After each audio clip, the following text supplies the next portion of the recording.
देख्न सक्नुहुन्छ यो पुल भइरहेको छ अन्डरपास हो यो यहाँबाट चाहिँ लोकल रोडको लागि यो अन्डरपासबाट जाने हुन्छ माथि चाहिँ यो गाडीहरू फास्ट ट्र्याकको गाडीहरू हिँड्ने यो तल अन्डरपास हो एयरमार्जिन वडा नम्बर निचोड्न वडा नम्बर 10, 11, 12 13 है यो बेली ब्रिज हो पार्क एरियाको हुन्छ तपाईँहरू मान्छेहरू पिकअप बनाइरहेको छन् चाइनिज क्याम्प होइन यो के हो चाइनिज क्याम्प हो ल यो चाहिँ यो जुन निर्माण ल आज यस पानी पनि पर्या भएर होला अलिकति थुप्रै नै देखिएको छ है हेर्न सक्नुहुन्छ बेली ब्रिज निकै सुन्दर र चाइनिज क्याम्प हामी चाहिँ अहिले मोरी पार्कको आसपासमा रहेका छौँ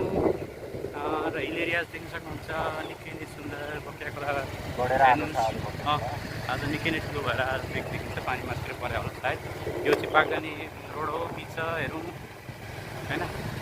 ल निकै सुन्दर देखाएको छ झोलु कता हो भाइ अगाडि हो त्यो अगाडि आउँदै रहेछ पार्क एरियामा झोलुङ्गे पुल बेली ब्रिज होइन त्यो नजिक नै आउँछ Chinese camp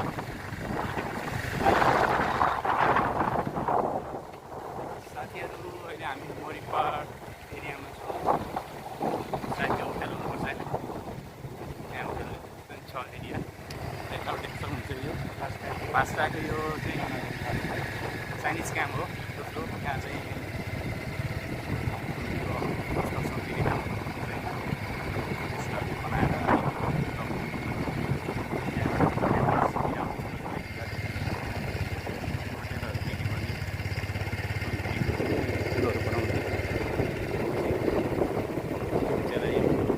slope stabilisation technique भन्छ त्यो पहाडै काटेर बाटो गएर नहुँदा हामी अहिले गणेशमान पार्क गयो गणेशमान पार्क गइरहेको छौँ हेर्न सक्नुहुन्छ तपाईँ यहाँको अहिले अतिक्रमण एरिया पनि हटाइसकेको छ झोलुङ्गे पुल एरिया हो एकछिन हामी जानुपर्छ त्यहाँ है